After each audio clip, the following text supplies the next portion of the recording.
hyènes sont les charognards les plus féroces au monde. En 15 minutes, une meute de taille moyenne peut venir entièrement à bout d'un gnou, de sa peau, de sa chair et de ses os. Elles vivent de ce que les autres mammifères ne veulent pas. Elles sont nées pour survivre et prospérer. Ce sont les femelles qui mènent les meutes. Les mâles sont à leur service. La hiérarchie est implacable, mais c'est un mal nécessaire. La lignée de la matriarche doit être préservée. C'est la survie de la meute tout entière qui en dépend.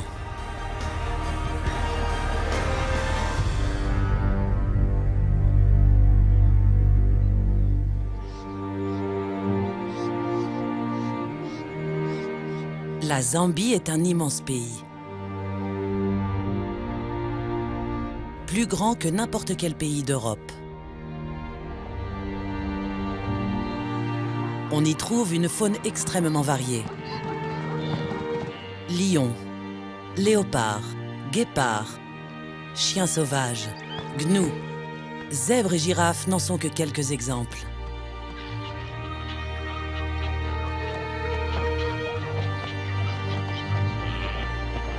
C'est ici, dans la partie ouest du pays, que vit l'espèce carnivore la plus répandue d'Afrique, la hyène tachetée. On les dit voleuses, peureuses et charognardes, mais il n'en est rien.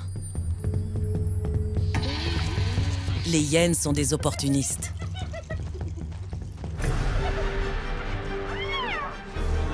Si elles doivent voler, elles le font. Si la prudence est de mise, elles savent s'adapter.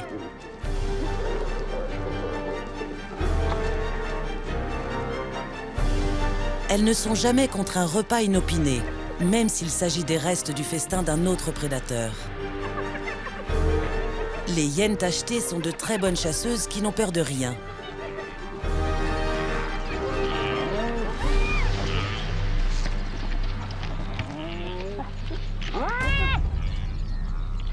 Elles tuent 95% de la nourriture qu'elles mangent. Mais pourquoi ont-elles si mauvaise réputation? Parce qu'elles font fi de tout bois. Quand elles en ont fini avec une carcasse, il n'en reste rien.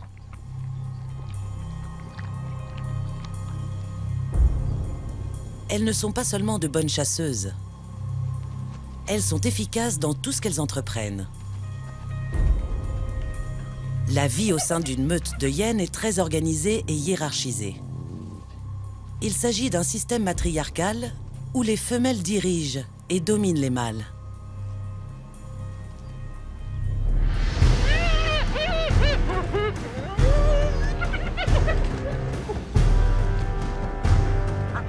La chef de meute dispose d'un pouvoir sans limite dont elle a hérité à la naissance.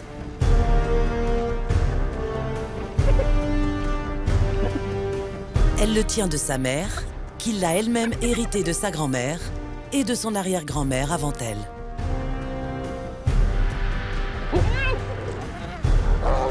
Aucun mâle n'ose s'y opposer. Ils sont soumis à la chef de meute, mais aussi à toutes les autres femelles.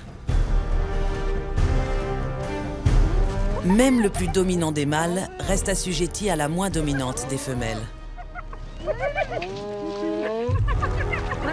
Celles-ci sont plus grandes et ont une attitude très masculine.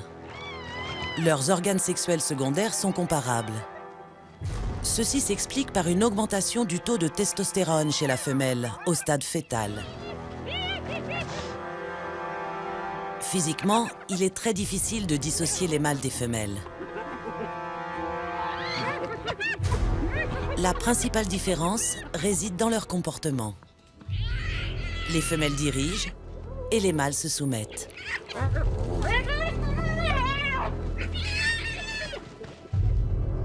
Chaque membre de la meute est facilement identifiable grâce à son odeur personnelle.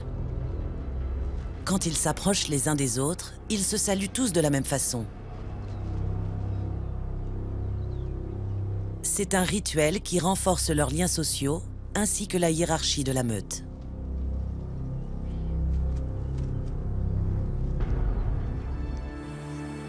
Cette hiérarchie s'accroît sans cesse. Une nouvelle génération va bientôt arriver. La matriarche est pleine. Après une période de gestation de 16 semaines, elle est sur le point de mettre bas.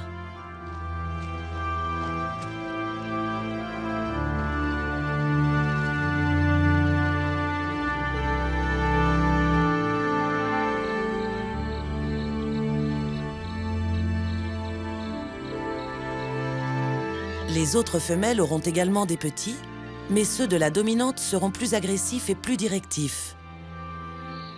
Ceci est dû au taux d'androgène plus important qu'elle leur transmet au cours des derniers jours de la gestation.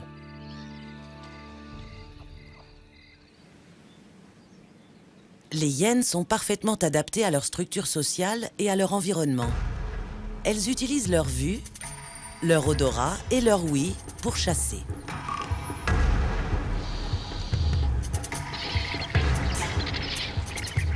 Si des vautours s'attaquent à une carcasse, elles se dirigent vers eux. Si elles sentent l'odeur d'un animal en putréfaction, elles y vont.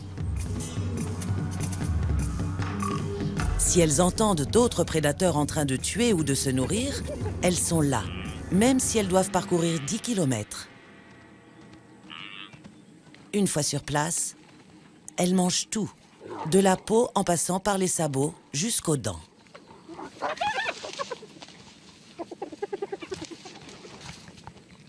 Elles ont des mâchoires à toute épreuve.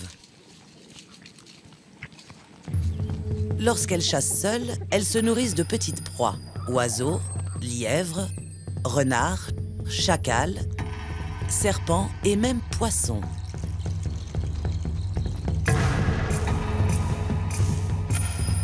Quand elles chassent à 4 ou 5, elles s'attaquent plutôt à des zèbres, des gnous et autres proies de plus grande taille. Les lions adoptent le même mode de chasse. Ils sont réputés pour dérober assez souvent les proies des hyènes. L'inverse est plus rare.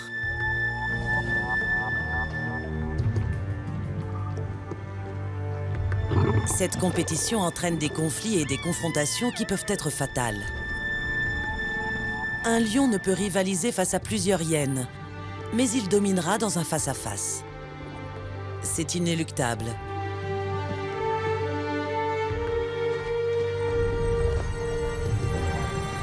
Sept hyènes sur 10 meurent suite à des attaques de lions. Mais cela ne les arrêtera pas aujourd'hui. Un lion vient de tuer une proie. La meute veut la récupérer.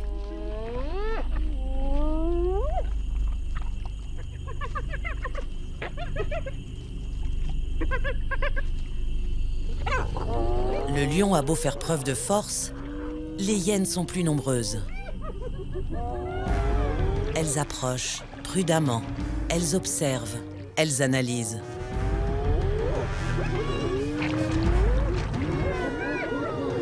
Elles l'isolent, le provoquent et le maîtrisent.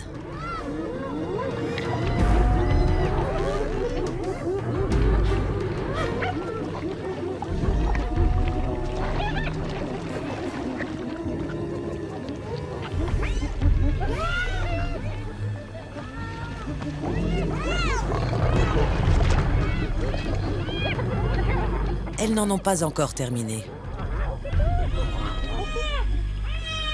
Les femelles dominantes prennent vite le dessus.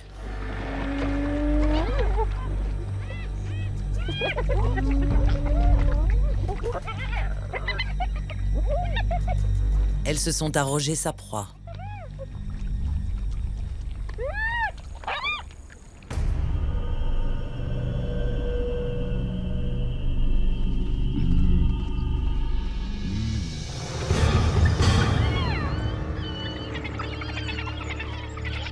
Les lions ne sont pas les seuls rivaux des hyènes sur leur territoire.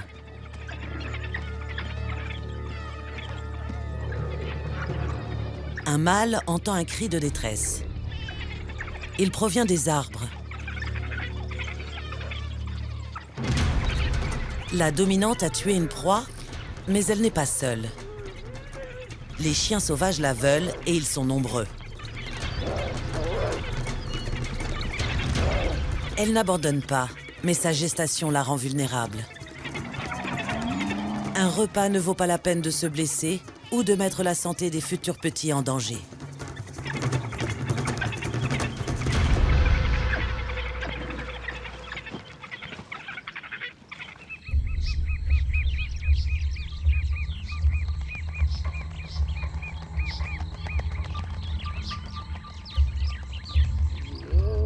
Ce soir, aucun lion ne rôde dans les parages. Ils ont trouvé une carcasse, se sont nourris, puis sont repartis. Les hyènes ont été alertées par le bruit et l'odeur. Une odeur très forte. Elles s'approchent. La dominante trouve la carcasse la première. C'est celle d'un éléphant.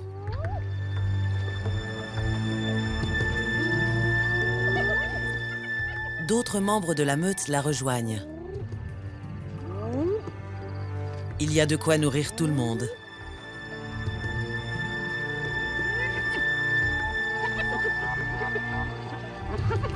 Une hyène peut avaler jusqu'à 18 kilos de nourriture en un repas, l'équivalent d'un tiers de leur poids. Cet éléphant va les nourrir pendant une semaine.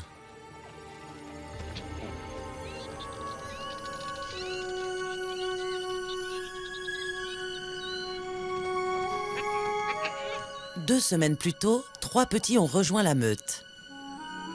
À peine nés, leur futur rang a été établi. Ils le garderont toute leur vie. Le mâle n'a aucun statut.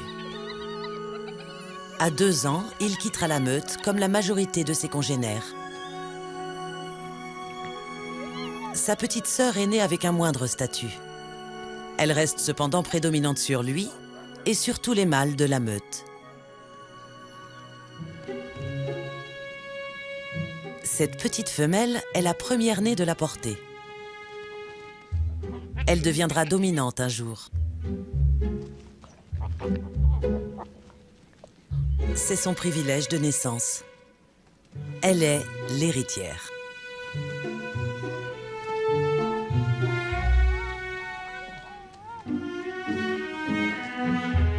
La dominante aime tous ses petits et s'en occupe elle-même. Ils sont nourris 6 fois par jour avec du lait contenant la plus haute concentration de protéines chez un carnivore.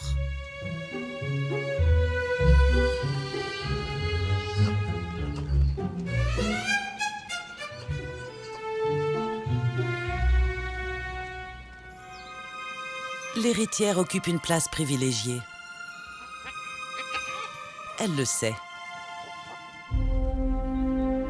La meute le sait.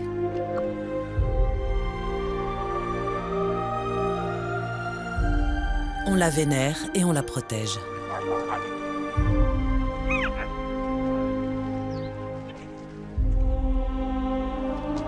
Pendant 1 an, les petits resteront dans la tanière commune. Ensuite, ils parcourront le territoire de la meute, mais toujours en compagnie de leur mère, jusqu'à leurs 18 mois. Pour le moment, leurs journées sont rythmées par les jeux et les soins maternels.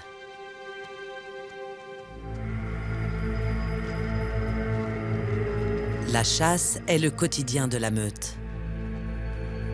Ce sont des expertes.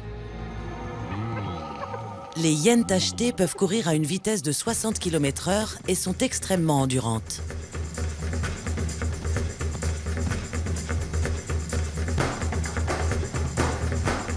Contrairement aux lions, aux guépards et aux léopards, qui sont très rapides sur de courtes distances, les hyènes peuvent parcourir plusieurs kilomètres.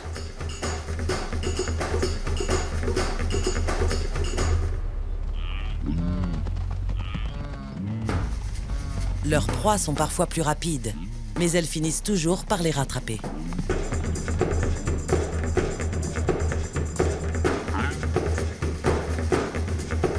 Aujourd'hui, elles ont jeté leur dévolu sur un gnou.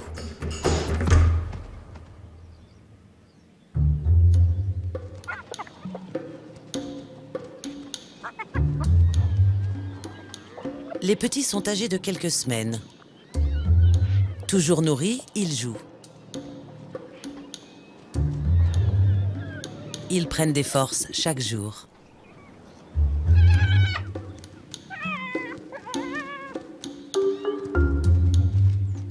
La hiérarchie se met en place naturellement. La dominante ne laisse jamais l'héritière seule quand elle quitte la tanière. Elle serait en proie aux coups bas et aux agressions des autres membres de la meute.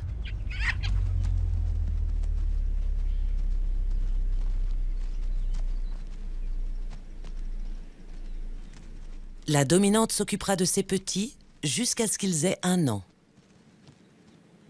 D'ici là, le statut de l'héritière aura été assimilé par l'ensemble de la meute. Comme sa mère, elle goûtera les proies la première. Elle sera 10% plus grande que ses congénères mâles une fois adulte. Elle sera aussi plus forte et plus agressive.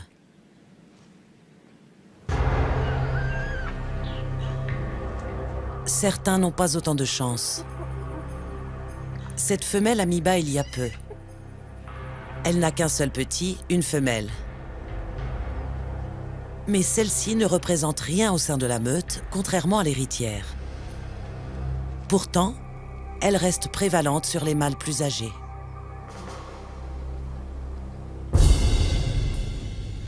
Le rapport femelle-mâle est établi très tôt dans la meute. Les notions de rang, de classe et de statut sont ancrées dans la psyché des petits dès leur plus jeune âge. Ce mâle se montre soumis à l'héritière.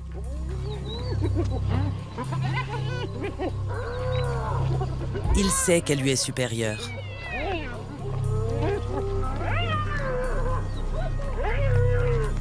Chez les hyènes tachetées, le rang social est primordial. Le territoire aussi. Elle le marque pour éviter que d'autres hyènes n'y pénètrent. Si un membre d'une autre meute osait s'y aventurer, il mettrait sa vie en danger.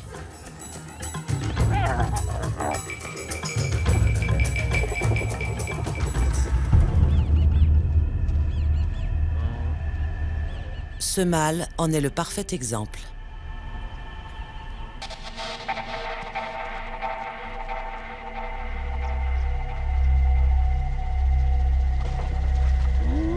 Les femelles interviennent.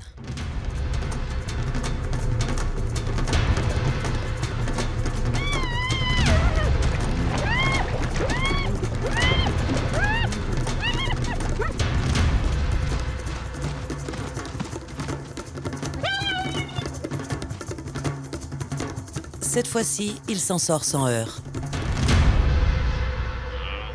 Ce gnou aussi a de la chance. La tanière de la meute se situe sur son territoire. Heureusement pour lui, les adultes ne sont pas dans les parages. S'il s'aventure à nouveau vers la tanière, il risque sa vie.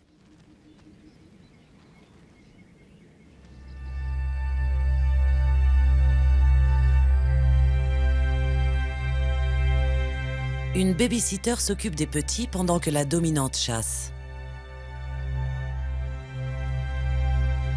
La tanière est constituée de plusieurs trous abandonnés par les phacochères.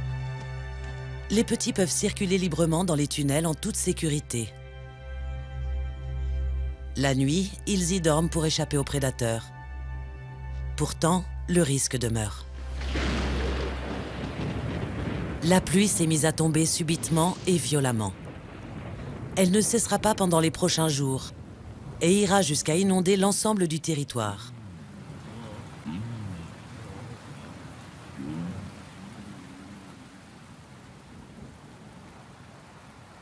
Les petits ont fui la tanière afin d'éviter la noyade.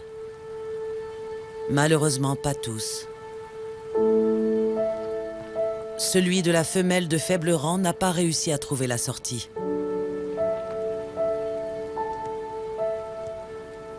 Son foyer est aussi devenu son tombeau.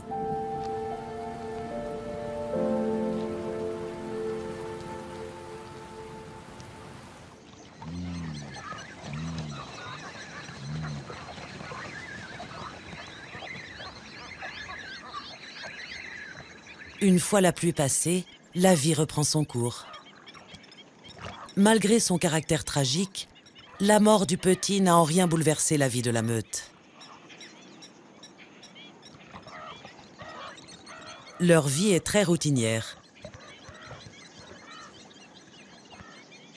Elles dorment, elles chassent, elles se reproduisent, et quand elles n'ont rien de particulier à faire, elles se prélassent dans l'eau.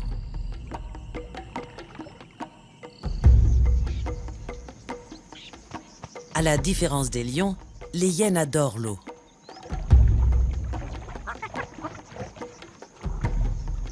Elles savent très bien nager. Et comme cette femelle, elles utilisent souvent l'eau pour stocker leurs proies. Elles les mettent ainsi à l'abri des vautours.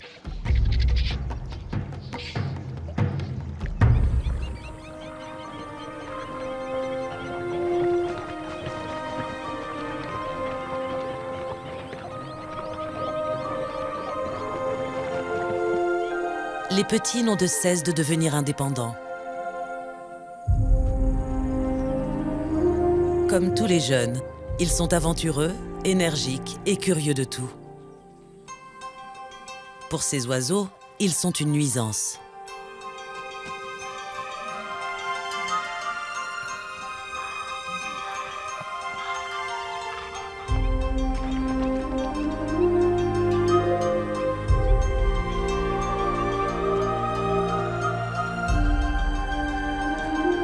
L'héritière est en pleine exploration.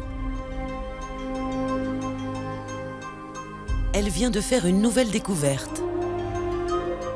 Un porc-épic endormi.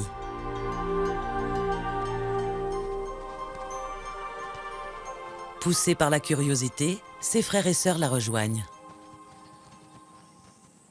Mais la dominante sait à quel point une aiguille de porc-épic acérée peut faire des dégâts.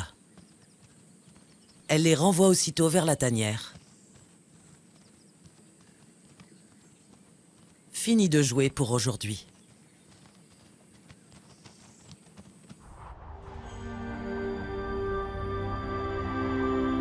Sur un territoire de 104 km², la meute trouve toujours quelque chose à manger.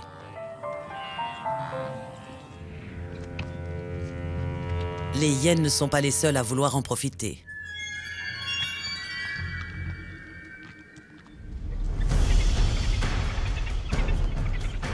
La meute de chiens sauvages est de retour. Les chiens prennent ce mâle en embuscade. Ils tentent de protéger son arrière-train de leurs attaques en le frottant au sol.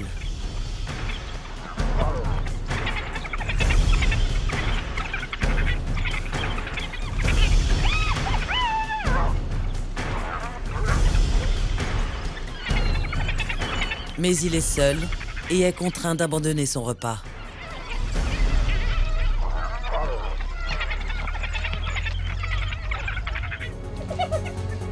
Le voilà de retour, avec des renforts.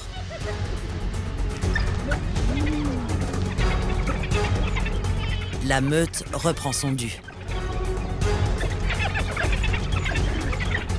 Les intrus ne peuvent plus rien faire. Quand les hyènes en auront fini, il ne restera rien pour eux.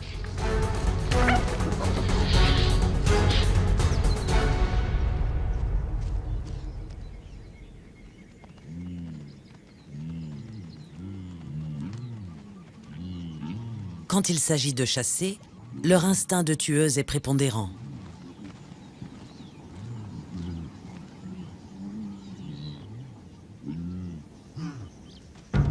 Les pattes avant des hyènes sont plus longues et plus fortes afin de supporter leurs épaules et leurs coups musclés. Leur dos incurvé leur permet de parcourir de longues distances. Leur cœur est 2 fois plus gros que celui des lions et leur permet d'être très endurantes.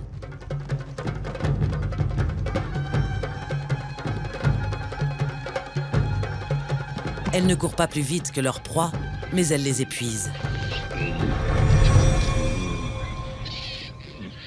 Elles sont de parfaites chasseuses. Pourtant, il arrive que la hyène soit voleuse.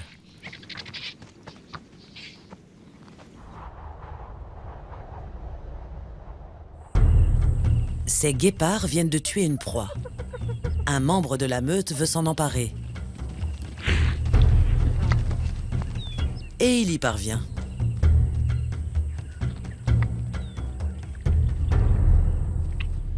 Mais les hyènes n'obtiennent pas tout le temps ce qu'elles veulent. Cette hyène mâle ne fait partie d'aucun clan. Elle a perdu son oreille en étant chassée de sa propre meute et a tenté de rejoindre celle de la dominante. Elle était prête à accepter le rang le plus faible pour ensuite gravir les échelons. Mais on ne lui donne pas sa chance.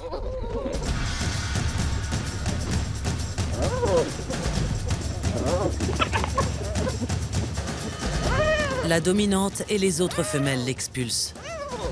La punition est sans appel. Sauvage et brutale.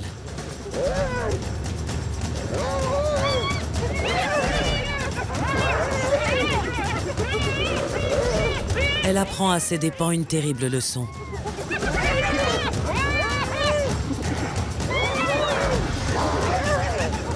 Un intrus mâle ne peut se montrer inopportun qu'une seule fois. La seconde fois, il sera condamné à mort.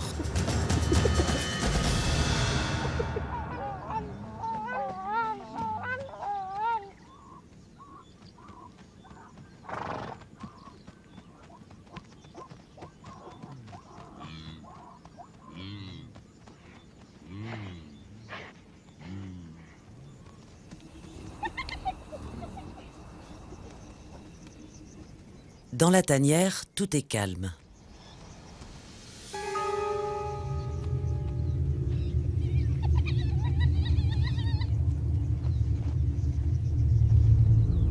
La meute se repose. Mais ça ne l'empêche pas de se tenir à l'affût, patiemment, prête à reprendre la chasse à tout moment.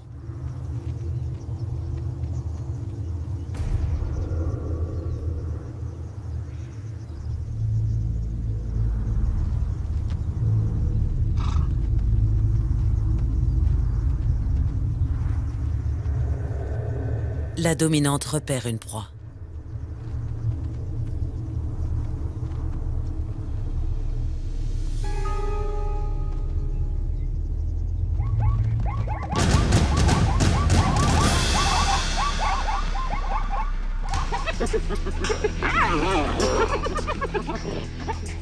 Ce zèbre ne s'en sortira pas. La meute est sans merci. Ce sont de véritables machines à tuer.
Ils accompagnent leur mère pour découvrir leur territoire, mais ils auront le droit de chasser dans 6 mois seulement.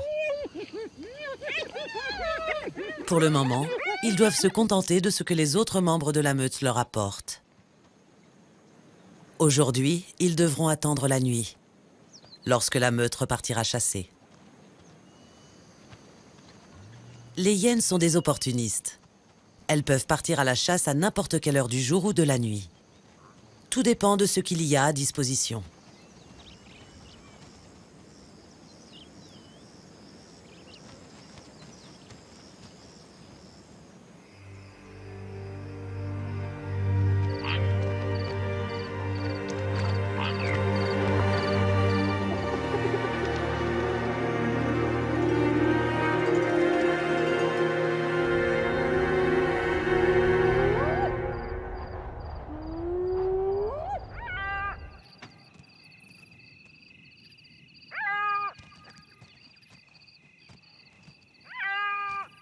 Cette hyène de la meute vient de trouver les restes d'une proie tuée par un lion.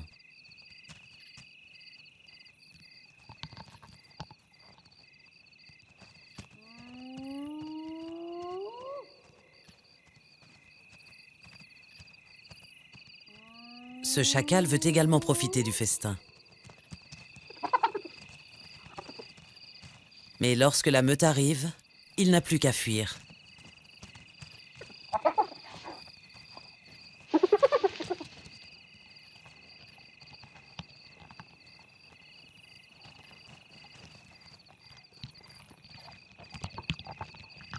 Leur repas est soudainement interrompu.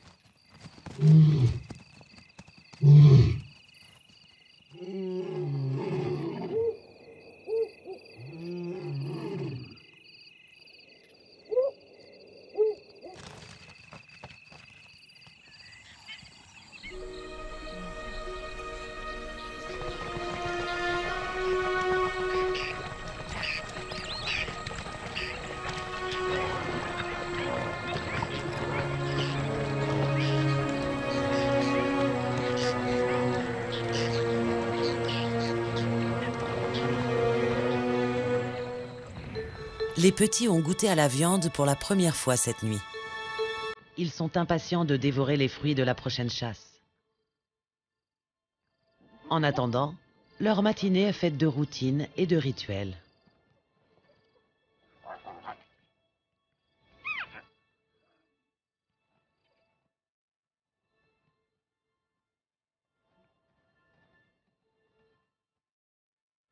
L'héritière est abordée par un mâle de statut inférieure qui lui demande son aval. Il lève sa patte pour qu'elle puisse l'identifier et connaître son statut social.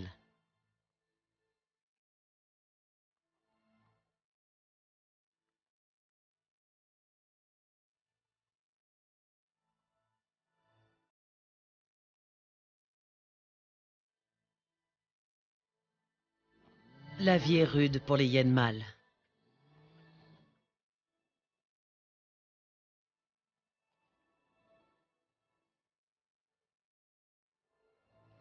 Le quotidien de l'héritière est bien différent de tout cela. Elle est choyée, respectée, et elle sait qu'elle dominera la meute un jour. Pour le moment, elle est plus intéressée par le goût de la viande. Mais pour l'obtenir, elle dépend entièrement des adultes. Les hyènes partent de nouveau en chasse. Elles cherchent une proie conséquente. Un gnou. Leur mets préféré. À la différence des chiens, les hyènes ne chassent pas en groupe. Elles disposent de différents cris qui portent sur une zone de 5 km et qui ont chacun leur signification. Leur célèbre rire est en réalité un gloussement, signe de peur ou d'intense anxiété. La meute a repéré un troupeau de gnous. Mais elles ne pourront pas compter sur l'effet de surprise. Avec leur vivacité, les hyènes pourraient prendre pour cible un gnou isolé. Mais il est plus judicieux d'attendre la nuit. Il leur sera plus facile de capturer leur proie. Pendant ce temps, dans la tanière, des mangoustes rayées jouent les invités surprises. Elles sont curieuses, mais pas stupides. elles préfèrent s'enfuir avant de terminer en goûter pour les hyènes.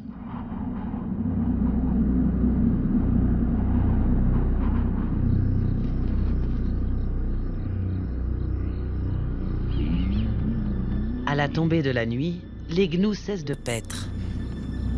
La meute les observe. Les hyènes sont prêtes à saisir la moindre opportunité.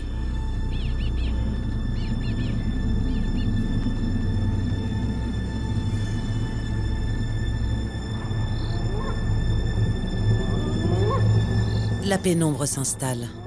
Il est temps.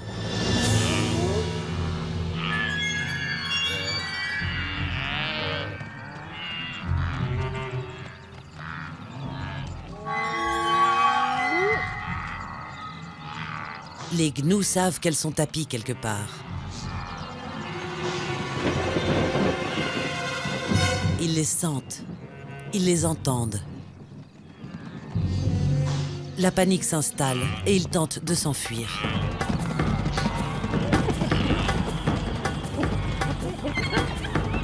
La meute attaque. Elles attrapent un gnou isolé. Elles en font rapidement leur affaire. Les hyènes mangent de façon très agressive. Ce soir, il y a beaucoup de restes à rapporter à l'héritière et à sa fratrie. Si elles sont toujours en vie quand les adultes rentrent. Les chiens sauvages sont de retour. Ils veulent anéantir toute forme de concurrence. Les petits sont des proies faciles. Si elle le doit, la dominante les défendra jusqu'à la mort.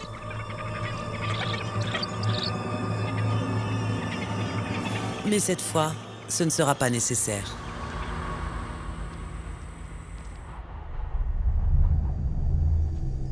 L'héritière a 3 ans. Elle et sa sœur sont devenues adultes.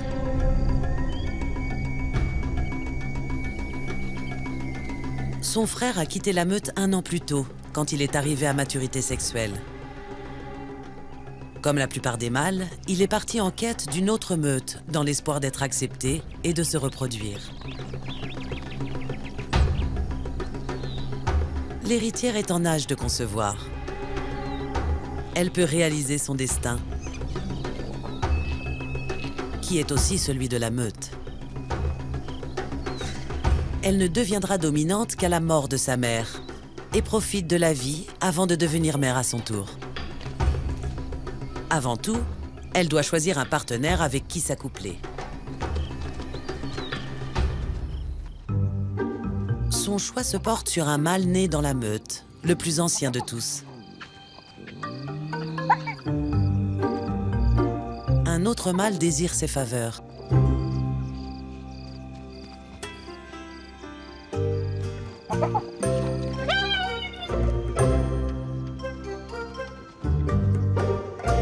Il doit quitter la meute. L'héritière se retire avec son reproducteur pour s'accoupler en toute intimité. D'ici 3 ou 4 mois, elle devrait donner naissance à une nouvelle génération de la dynastie. Sa sœur a elle aussi choisi de se reproduire. Mais pour la meute, elle ou ses petits n'auront que peu d'importance.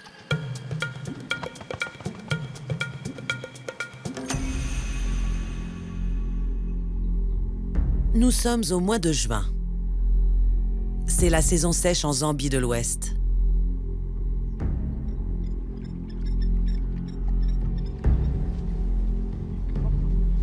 La meute a faim.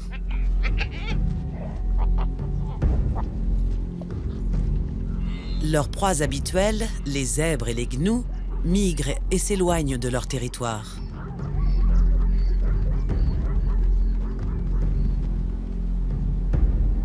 Elles doivent les rattraper avant qu'ils ne rejoignent le territoire d'une autre meute.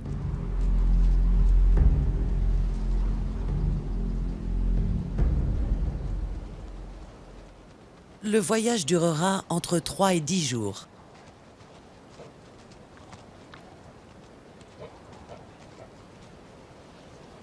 Les chasseuses prennent la tête de la meute. L'une d'entre elles est l'héritière. Elle est en gestation et elle a faim.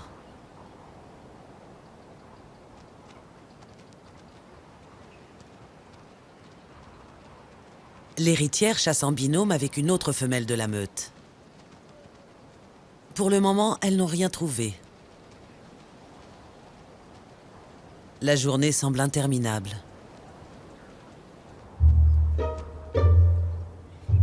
L'héritière repère quelque chose. Un porc-épic.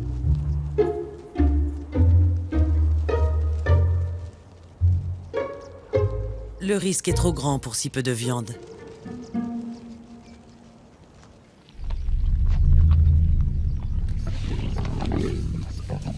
Les lions ont tué une proie. L'héritière la veut.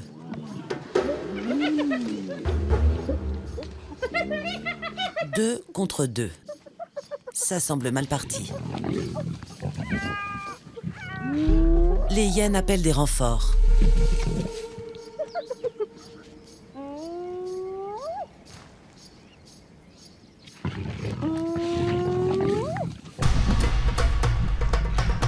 Le rapport de force s'inverse. Hyène contre lion.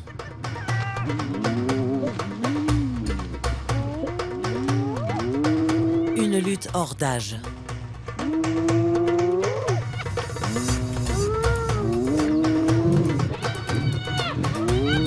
Les lions sont repus et ne veulent pas prendre le risque de se battre.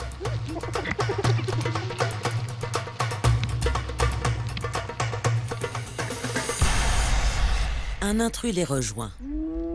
Il n'est pas le bienvenu. Il s'agit d'un mâle. L'héritière le chasse. La proie est pour les femelles et uniquement pour celles-ci.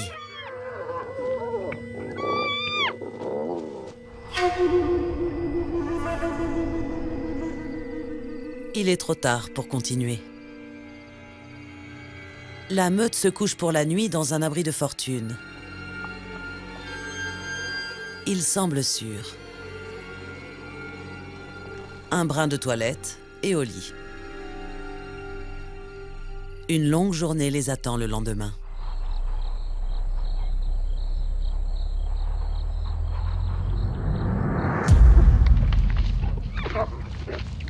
Les hyènes se sont séparées.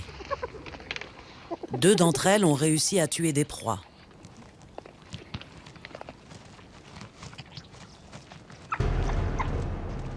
Mais elles ont à nouveau de la compagnie. Des chiens sauvages.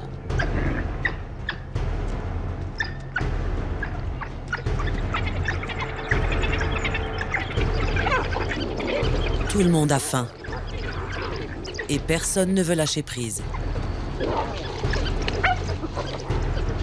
Le bruit attire l'attention. Ce n'est pas de bon augure. L'héritière vole un os et les hyènes s'enfuient dans toutes les directions. Mais elle n'a pas choisi la bonne.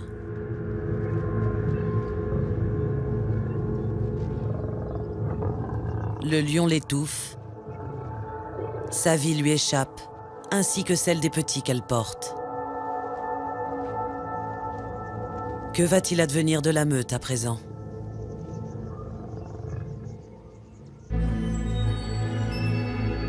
Nous sommes au mois d'août, en plein cœur de la saison sèche.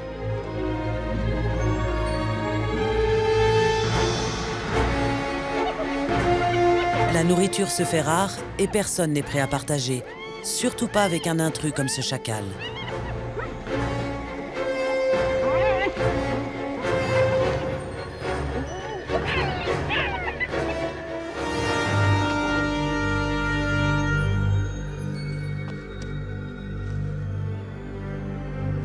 La mort de l'héritière est tragique pour la meute.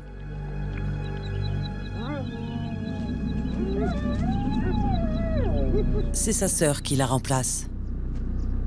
Elle deviendra dominante à la mort de sa mère.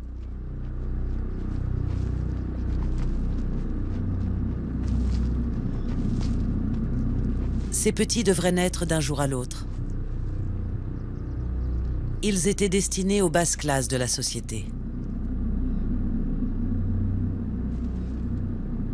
Mais aujourd'hui, le sang de la dynastie coule dans leurs veines. Ils en assureront la pérennité.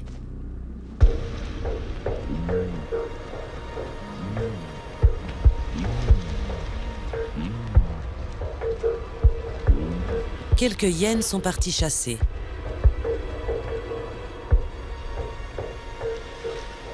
Ce gnou solitaire se trouve au mauvais endroit, au mauvais moment.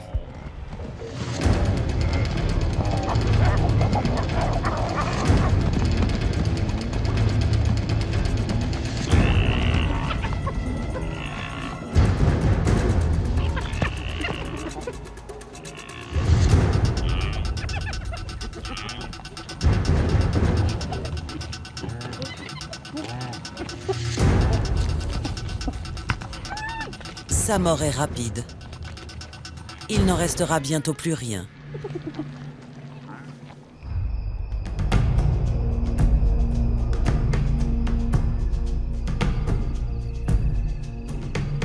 La dominante s'est jointe à la chasse. Seule, elle est à la recherche de petites proies.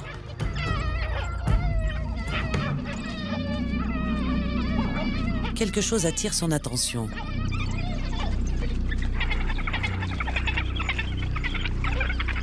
La proie de chiens sauvages.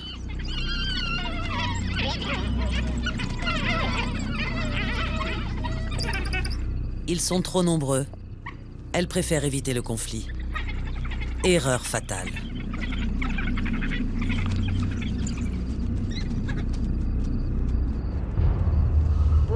Elle se retrouve prise dans un collet, sûrement placée là pour attraper la proie qu'elle convoitait. Elle est incapable d'appeler à l'aide.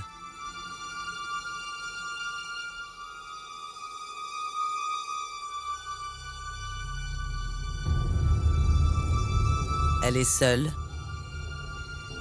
et elle meurt seule.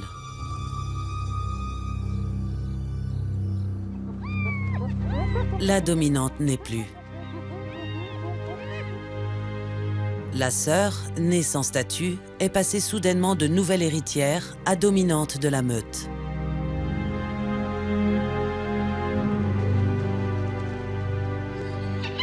Elle est la nouvelle meneuse. Les autres lui doivent le respect.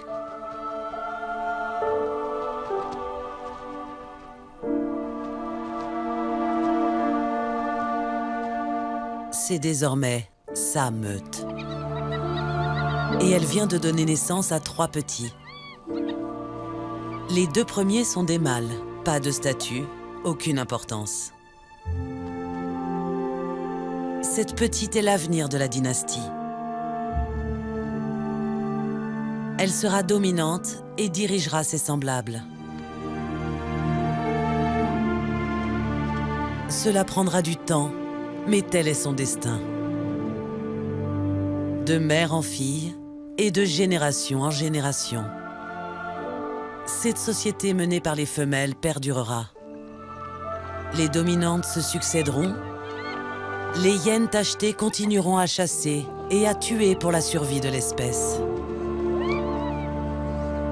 Et elles survivront.